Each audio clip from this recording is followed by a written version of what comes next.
Okay, well, welcome Cody. So we have Luke and Elizabeth, and then Maria and Ashley and Cody and Kaylee and Sky and Emily. Okay, and Connor maybe is just a little late today or not making it. Okay. So hopefully I'll begin to get caught up a little on grading in the next few days. I'm behind on a few things in general. That seems to be the story of my life the last maybe 4 or 5 semesters. A lot of it has to do with the online stuff because I was trying to move some things online before all this other stuff happened. So hopefully I can get going on that.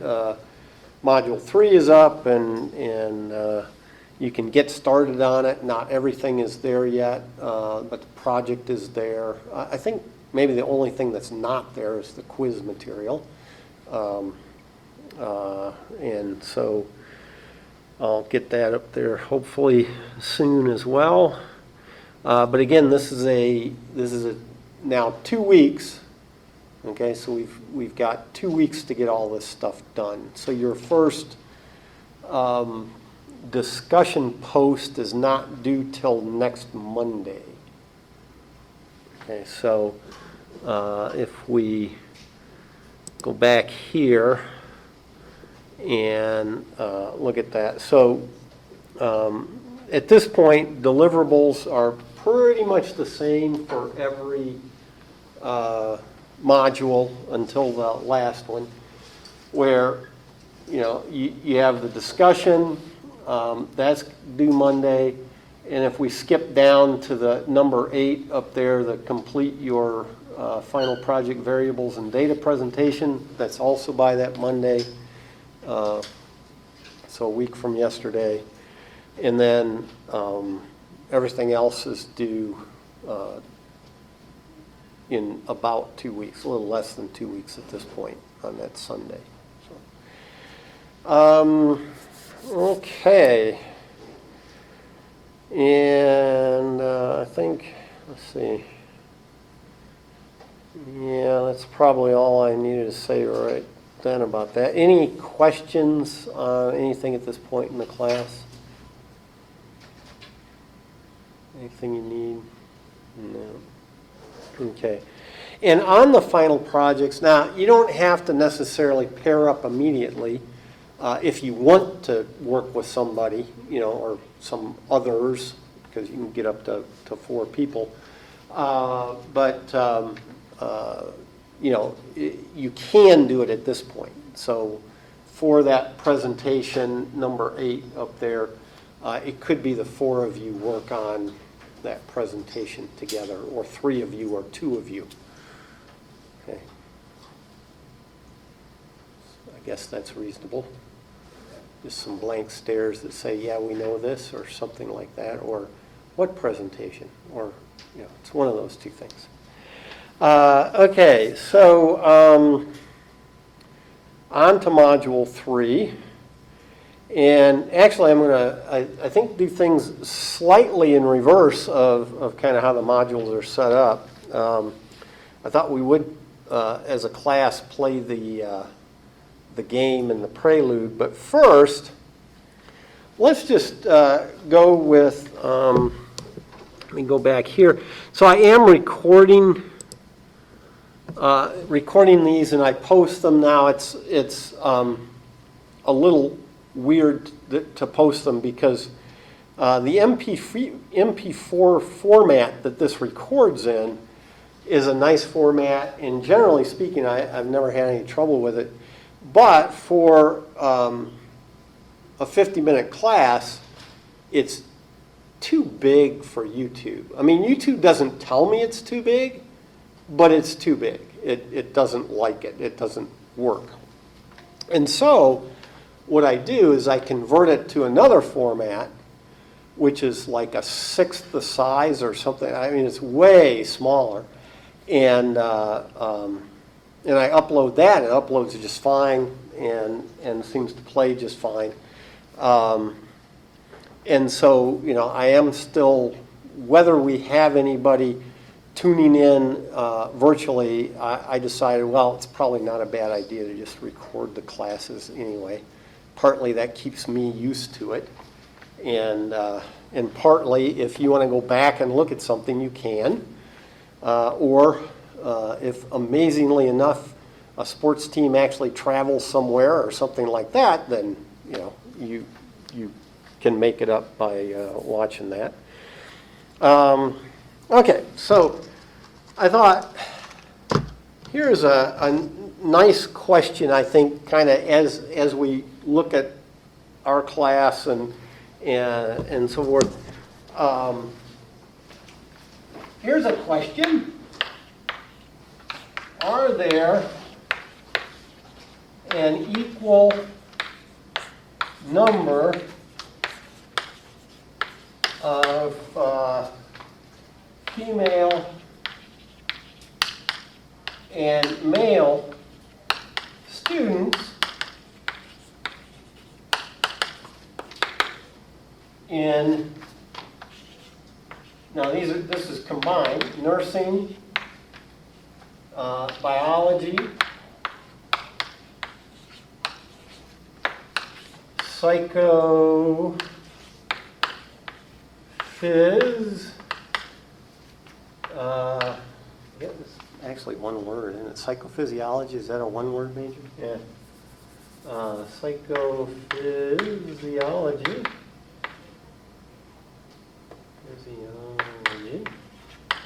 And accounting.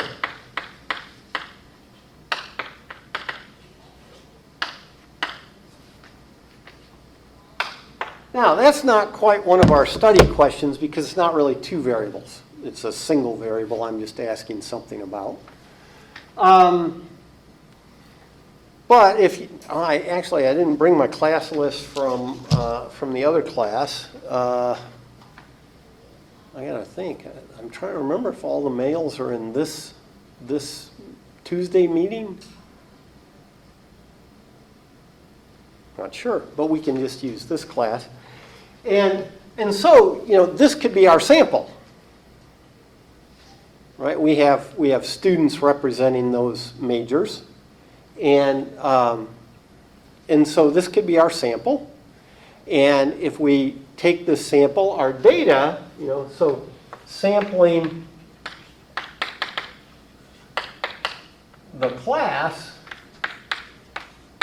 we're using the class as a sample. That's probably a better way to say that. But sampling the class, what do we have? We have 3 males and 1, 2, 3, 4, 5, 6, right? Yeah, 6.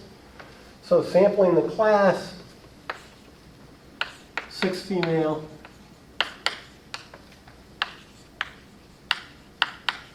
3 male. Okay.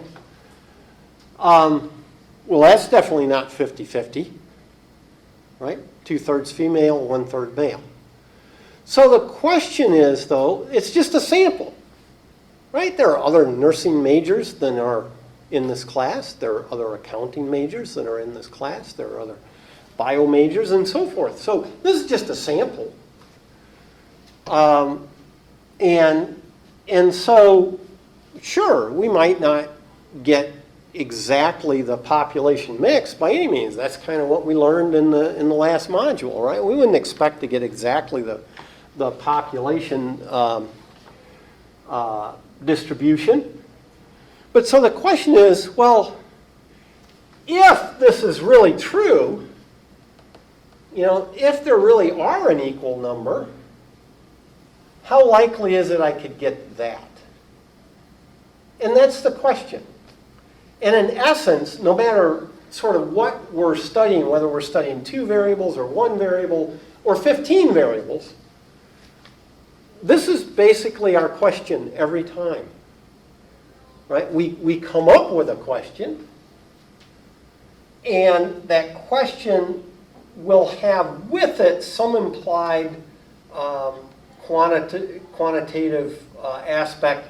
So here, we're looking at the proportions, and that question asks about equal proportions or 50-50. And then we'll take data, okay, we'll get that data, and then our mathematical question or our statistical question is, well, how likely is it I could get these data if this is really true? There you go. That's what we do every single time. And so in this module, we look at it's sort of a brute force way of how could I try to answer that question?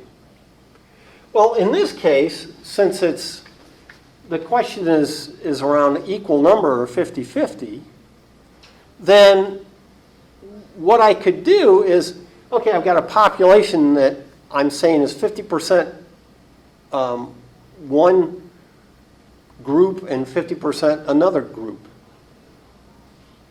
Okay? So if I were to pull something out of that population, it would be no different than flipping a coin. I don't have any change, so I had to grab these. And typically, what I would do is give you each one of these to flip, but they're sort of frowning on us passing stuff out and so forth.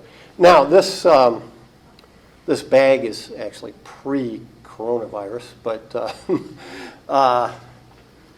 yeah, but then we'd have to sterilize them and do all that kind of stuff. So, and I don't think you really get that much joy out of flipping the coins. I don't know, maybe you do. But so what I could do is, well, flip the coin. Came up yellow. Okay, and now, what do you want? Is yellow male or female? So I got red and I've got yellow. Which is which? Female's yellow. Okay, that came up yellow. And so, I do it once.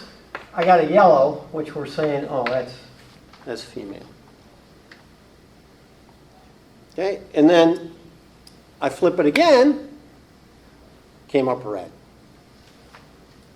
So I could do it again, it comes up red, and that's male. Okay, now what I want to do is mimic our class. Our class had 9 people in it out of this population, and so I'm going to generate our class randomly. So, got another yellow.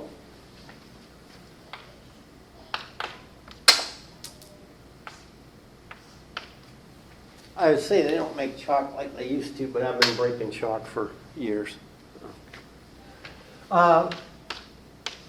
And so what I want to do is sample this thing 9 times. And another red. Well, it's going nicely at 50% here. I know I can't get exactly 50%. Another red.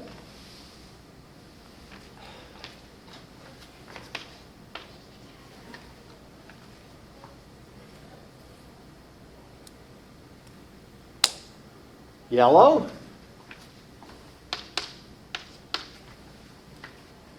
See if you each flipped a coin, we could get it really fast. Another red. Or I guess I could have flipped 9 coins.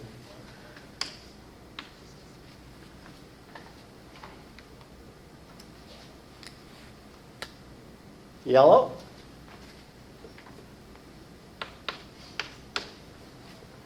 And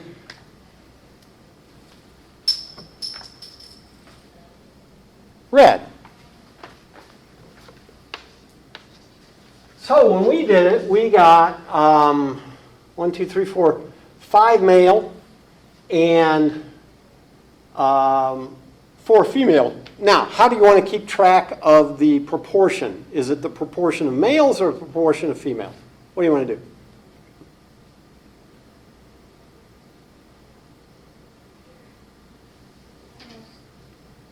What? Men. Okay.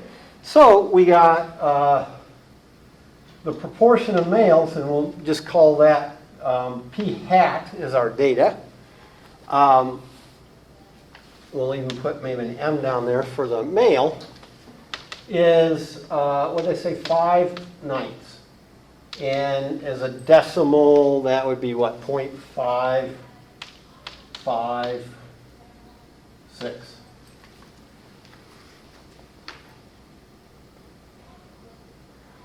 Well, that's certainly not our class. Okay, but it was only once. Right? If I want to get an idea of how likely it is that I could get that data, I probably ought to run this experiment a bunch of times. So get your pillows. We'll stay here till I'm done. We'll do it 1,000 times. Right? So I'll just start flipping and fill in 6,000 coins. Right? Yeah. Sounds like Connor says, hey, yes, let's do it. It's a party. They've got some ice cream upstairs somewhere, so we could go get some ice cream and do it. Right? But that's what we want to do. We want to do that like 1,000 times. Because then, if I do it 1,000 times, I figure I'll get a pretty good idea of how likely it is I could get this. Okay, and that's where technology comes in. If I go to a spreadsheet, then I'm going to leave a couple of columns there, but these are my students in my class. So there's 1, 2, 3, 4, 5, 6, 7, 8, and 9. Now, I can make that a little more visible by going in here and messing with the column width, maybe like 0.4 inches, and I come back this way. And now I can see everything there. And I might want to center things to make it look a little better and all that. But now what I want to do to flip my coin is I just want to generate a random number. In this case, I could just generate a random number as either 0 or 1. Right? And half the time it'll be a 0, half the time it'll be a 1. So I could do that. Actually, though, in our project, we aren't using 0.5, so it's not quite that simple. So what I'll do is I'll just put up here, here's my P0, my hypothesized proportion is 50% male. Okay, so that's P0, and I'll put my number here, 0.5. Okay, so I'm just putting things in so I kind of remember what they are and so forth. Now here, what I want to do is generate either a 0 or a 1. Now, the reason I want to make a 0 or a 1 is I want to find this number, right? And so if I have the females come in at 0 and the males come in at 1, then it's really easy to find this proportion because I can just add it all up and it will add to the number of males. I know I'm doing 9, so I'll divide by 9 and get a proportion. Now, in your project, we don't have you divide. We just actually look for the number. Okay, but here I'm going to go ahead and divide.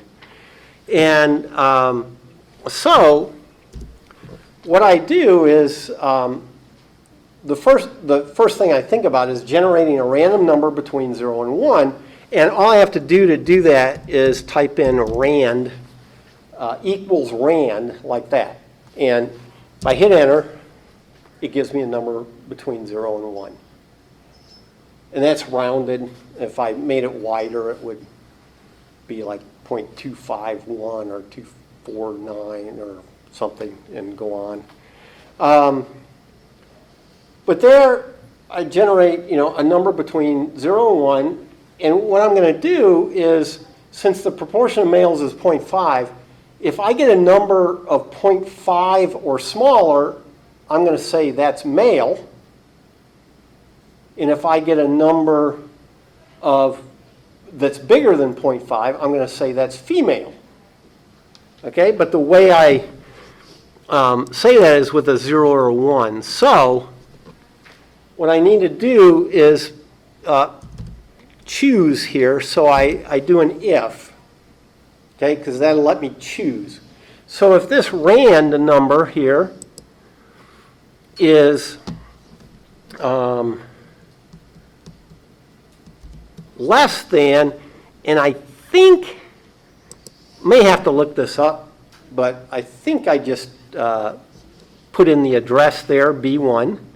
Now, I don't want, that B1 doesn't move, so I have to use a $ in front of the letter and the number so they don't ever change. And then if it's true, I want to put a 1 there. And then if it's not true, I'll put a 0.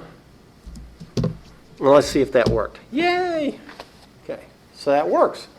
And then I can grab that and bring it over this way. And then I can grab it and pull it down. I need to go down 1,000 rows. Now, I know where that's going to be. That's going to be at row 1001. If I didn't know that, if it was a little harder to figure out how many rows to make the 1,000 and so forth, I would probably put a column of numbers from 1 to 1,000 next to it, so I could just kind of go down and stop where I needed to. But, I can do this, and I just pull it down until I hit row 1001.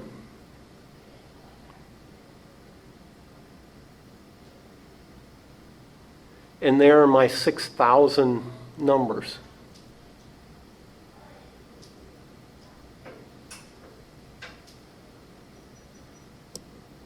Okay, so there are my 6,000 trials of this. And what I can do here is I can total them up. I can sum them up and divide by 9. Okay, so if I go here and I say equals, and I just want to sum them, so I say sum, and I do that, open parenthesis, sum of what? Well, I want all those numbers, so I just highlight them, close that, and divide by 9, and there I got 0.1111, and notice, that first one, right, there was 1 male and 8 females. And then I can use my nice little trick of, if I hover over that bottom right square and double click, it goes down. Now notice all of a sudden my numbers changed. That's okay, they're random anyway. Who cares? Okay. And so we have this 0.33. Now, 0.33, that's 1/3. Perfect. That's what we had up here. And so what I want to do is figure out how many of these numbers are 1/3 or smaller. Now, why smaller? Well, certainly, do I believe if it's 50-50, right? If it's supposed to be 50-50, and I'm asking, could I get 6 female and 3 male? Well, then, if I got 7 female and 2 male, I'd certainly believe I could get 6 female and 3 male, right? Because it's more extreme. So I'm going to count those in there too. And so I'm going to count everything that looks like my data or is even farther away from that 0.5 that I hypothesized. Okay? And now, you know, how can I do it? There are lots of different ways one can do it. We're going to learn how to generate a frequency table and so forth in the module. But here, you know, I want to count these, and so there's a thing called count if, and so I'm going to try that. I haven't used that in a while, but so count if, and the little stuff up there says counts the arguments which meet the set conditions. Okay, so I have to give it the range, and so I need to go from B2. Now, here's a nice little trick you can do. So I highlighted down to B10, but I know I need to go to B1001. And so I'm just going to finish here. Well, I guess I'll have to go up there and put in 1001. I could have just typed the whole thing to begin with, but I usually like to highlight as much as I can. And then the criteria. Now, I'm not sure. I may have to go for help on this one. But I'm going to say is less than or equal, less than or equal to, I'm going to go with 0.34. 0.34, because I want it to do the 0.33333, and I'm not sure how many decimal places it goes. So I'm just going to use 0.34. Now, I might get an error on this, because I may not be telling it the condition correctly. Yeah, I got an error. Right? So, and part of the reason I do this is to show you it's not like mysterious. I come over here and I type in Excel count if function, Microsoft support, right? You know, so I go there and I just come down and you know, they've got text, they've got some equals A4, yeah, somewhere down here. There we go. This greater than 55, that's the kind of thing I want, but it's inside double quotes. Okay, so I go back here, and I open that up, and I put some double quotes there, and some double quotes there, and hit enter, and I get 243 out of 1,000. So, about 24% of the time. If something happens about a quarter of the time, it's probably not that rare, and I can believe it could happen. Does that make sense? That last statement? Right? If I do this and it says, hey, you can get this about 25% of the time, I believe that might really happen here then. You know, in other words, this might really be true. Any questions on that? Because right there is the rest of the semester.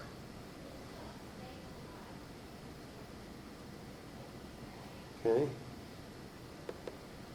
Is, you know, are there an equal number? Well, let's assume there are. let's assume there are an equal number. Okay, so maybe I'll switch back to this for the moment. Okay, so let's assume, here's what we just did, right? We assumed an equal number in our population.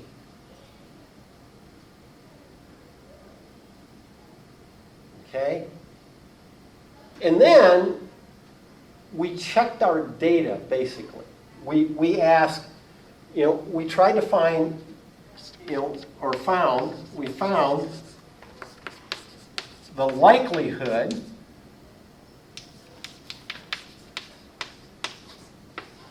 of our data. Okay? That's what we did. That's what that simulation did. Now, we're not going to do that kind of simulation through the whole semester. I think it's a really good idea to do it once. You're going to do it once, for this one project, you're going to do it. And then, hopefully, you'll also see in the project why you don't have to do it under the right assumptions. We didn't have to do this. We could have used a normal distribution to get this answer. And that's what we're going to do after this module. Well, actually, even during this module. But we found the likelihood of our data. Now, that's not exactly true, right? Because I also counted 7 female and 2 male, 8 female and 1 male, and 9 female and 0 male. So I actually, I counted everything that was at least as different from our hypothesis as this. And again, think of it from getting convinced, right? If you were saying, oh, I don't see how that would ever happen. If the population is really 50-50, how would we have 2/3 female, 1/3 male? No, I don't believe it for a second. Well, if somebody starts producing samples that have 7 females and 2 males, well, then the 6 and 3 doesn't sound far-fetched at all, right? Because you found something even more far-fetched or more different than your hypothesis, right? So it's not strange. So let's count those as well, because those would be evidence supporting this claim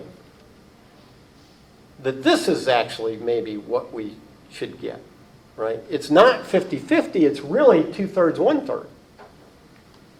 Because, hey, that's what our data said. Well, which do you pick? Well, in this case, okay, we found the likelihood of our data. It was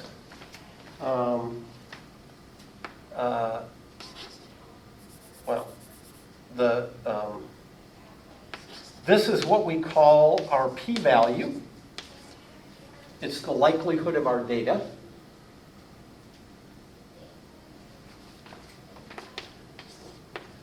.24.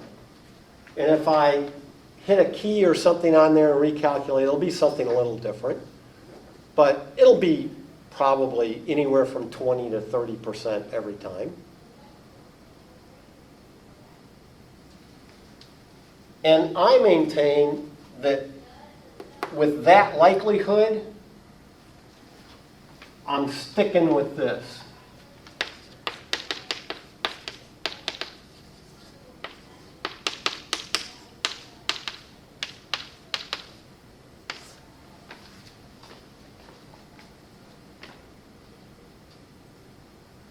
Because we haven't given compelling enough evidence to change our minds.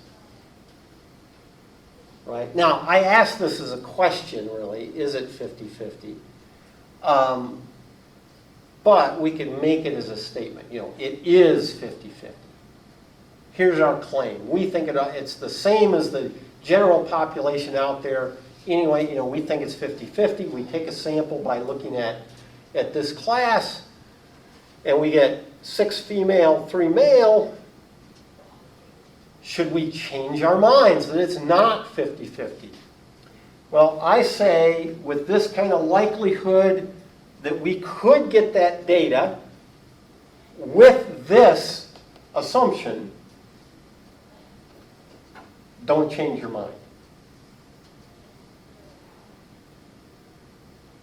Okay? Now, what it may mean is we need more data. But don't change your mind.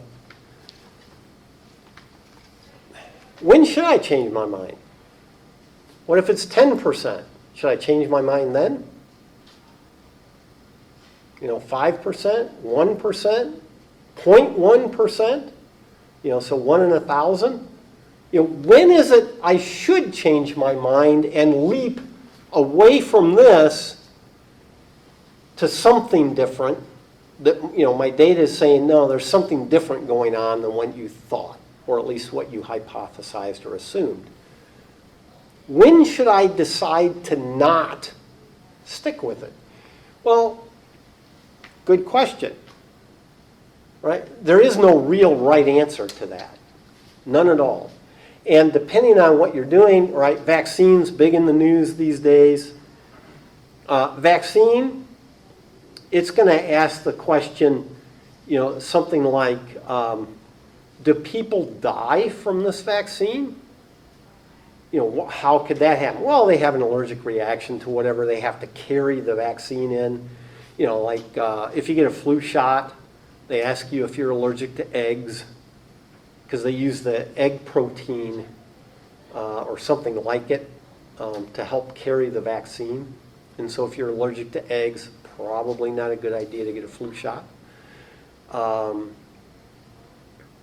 if you aren't, don't typically have reactions to any of such things, yeah, you go get one, right? That's, but, there are cases, that's why they do tests.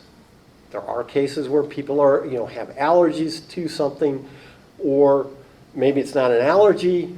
Again, whatever, to get that vaccine to be effective, it has to use certain things, and what do? Well, they get p-values down around like 1 in 10 million or something, or maybe even smaller than that, 1 in 100 million.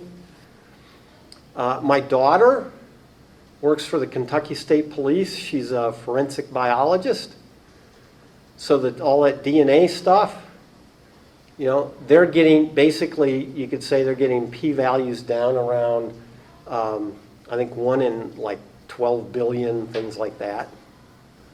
So if it's 1 in 12 billion, there are not 12 billion people on the earth.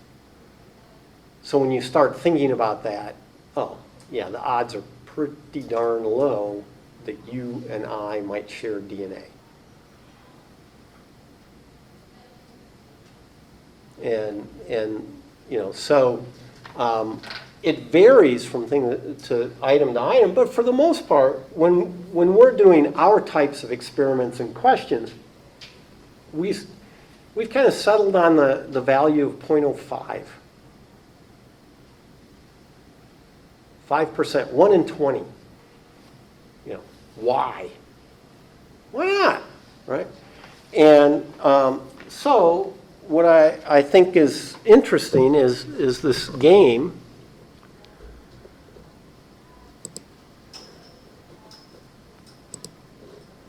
Why do we so often use 0.05 for hypothesis testing? Why that? Well, they say watch this video before started. This will come up on my computer. I don't know how well you'll be able to hear it. We'll see. When we run our hypothesis test, we use a significance level to determine whether the p-value is sufficiently small to reject the null hypothesis, h0. We often use a threshold of alpha equals 0.05. But is there something special about the value 0.05? No. At least there's something special about the precise value of 0.05. But there are reasons why a number near 0.05 tends to be reasonable. Let's run a little experiment. We have several scatter plots based on samples from different populations. For each scatter plot, your job is to weigh two possibilities. There is no upward, linear trend in the data. Any trend we observe is simply the result of chance selection from the population. This is the null hypothesis. There is an upward linear trend in the data.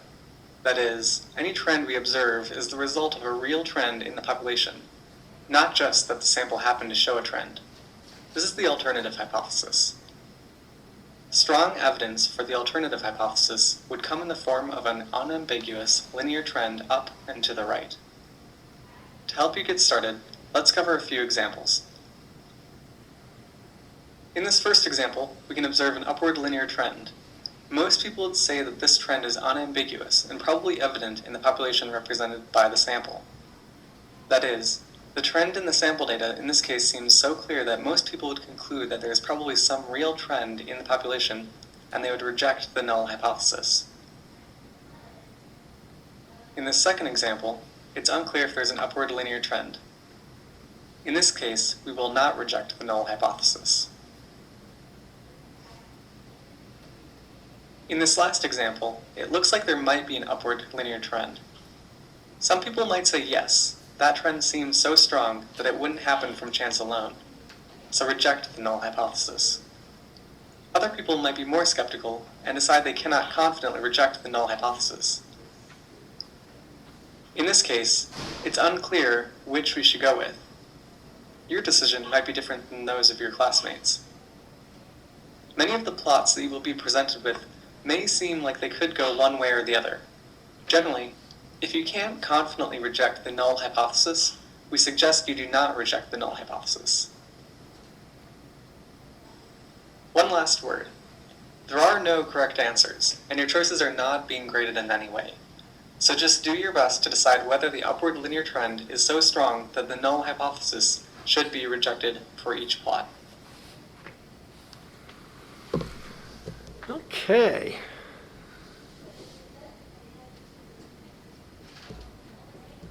We start, let's see. Okay, yeah, so we just start here. And Luke, what do you think? Yes, an upward linear trend, or no, not so much? And again, think of chance in there, right? That these are just being, say, thrown in there randomly. So what do you want to go with? I'd say not so much. Not so much. Now, you all get to agree or disagree. How many want to go with not so much? Okay, so we'll do uncertain, do not reject. Okay, here's the next one. Elizabeth, what do you think? I don't think there's a trend. Not a trend. How many want to go with not a trend? Okay, that is a majority. So we'll go. Maria, No trend. no trend. How many want to go with that? Wait, got to count here. 1, 2, 3, 4, 5, 6. Oh, yeah, we got it. Yeah. Okay, we are to Ashley. No trend. No trend? What's who agrees with that? 1, 2, 3, 4. Yeah, okay.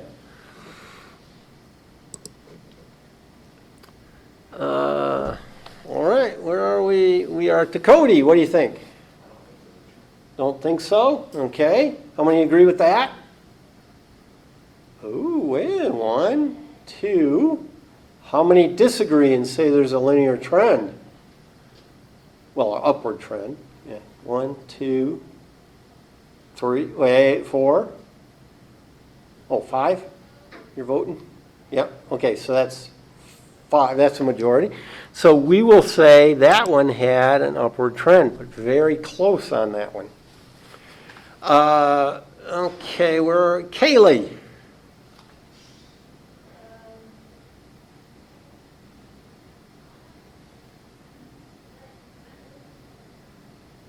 I guess, yeah. I I guess, yeah, but she's not real certain. So we'll call it a yes. How many want to go with yes on that one? Oh, okay, so that's a no. And Sky?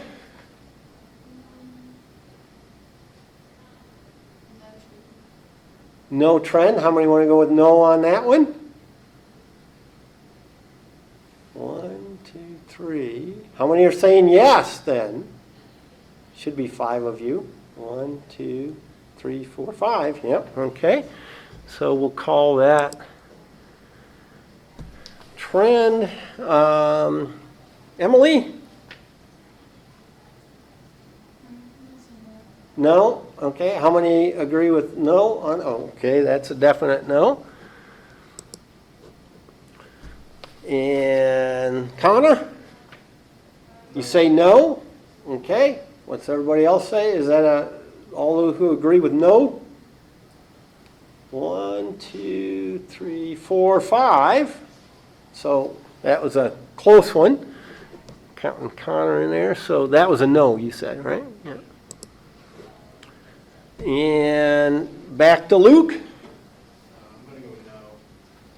How many are going with no? Yeah, that was kind of a... And Elizabeth? No. Okay, how many want to go with no on that one?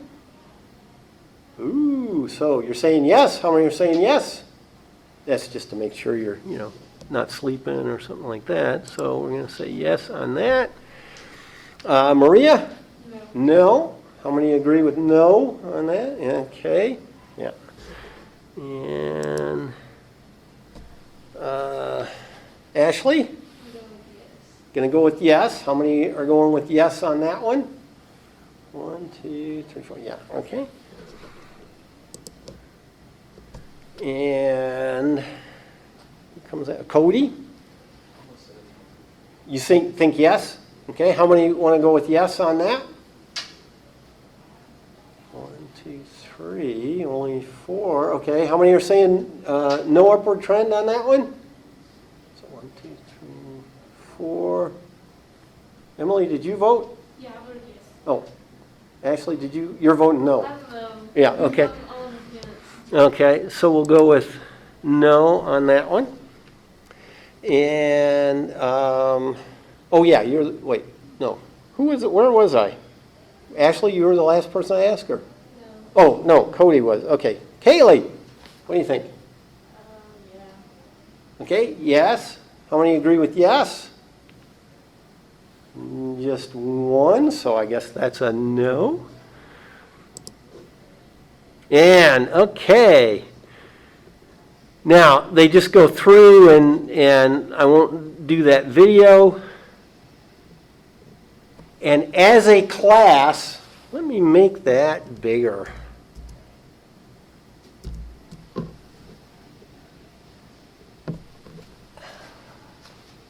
Here are the actual p-values.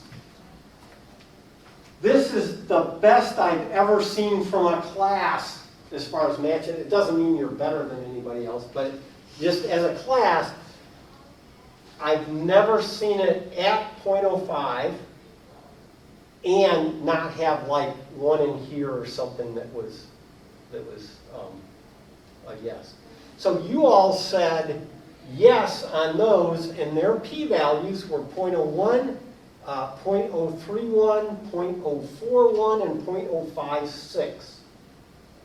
And you said no, there was no trend for all the others, and they had bigger likelihoods of being able to be generated really just from random data.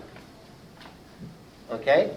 So you just, in essence, I wouldn't quite call it proof, but you certainly gave great evidence why we would set our threshold at 0.05. You looked at two variables and you said, when the likelihood that you could generate those data just randomly is 0.05-ish or less, we didn't think it was random. We thought we saw a trend. And when the likelihood was even at 6%, now that was probably one of them that, I wouldn't be surprised, that might have been one of them that you all kind of went, 4 to 5, kind of thing. But you never know. It might have been a clear no on that one, but a couple more down might have been you weren't so sure. But when those two variables didn't seem to have a dependency, which would be the totally random data, you all nailed it and said, no, I don't think so. Okay, now not everything's numerical data, but again, it works the same way. We're looking at something and asking, what's the likelihood, and that we could have had whatever our null hypothesis was, okay, and really your null hypothesis, what population do you think you are pulling from? Okay, and they said, we think we're pulling from a population where X and Y have nothing to do with each other, and they'll just fill up the rectangle, in this cloud of points. It won't look like anything. The alternate was, it will look like something. Okay, and you said it did look like something when the likelihood of generating that particular pattern was at 5% or lower. So, what we might have to do is Thursday not even play the game and just play this recording for them, because it just worked out so perfectly, right? Because usually it doesn't work out quite that perfectly. Many classes that I've done have been around the 0.1 mark, but very consistent. Pretty much they said yes if it was at about 0.1 and no if it was bigger. And usually in any given class, there might be one that's kind of down there, maybe at the 0.15 even or something like that number is up there, where they said yes, they thought they saw a trend. Okay? This has never happened where the cutoff was right at 0.05 and there was nothing below that anybody's, that the group as a whole said yes to. But there you go. That's why 0.05 seems like a reasonable number. Okay? But, it's not perfect by any means, but it's reasonable, and that's why. Okay? Any last questions? Nothing? All righty. Well, I will see you next Tuesday. And if you have any questions, don't be shy about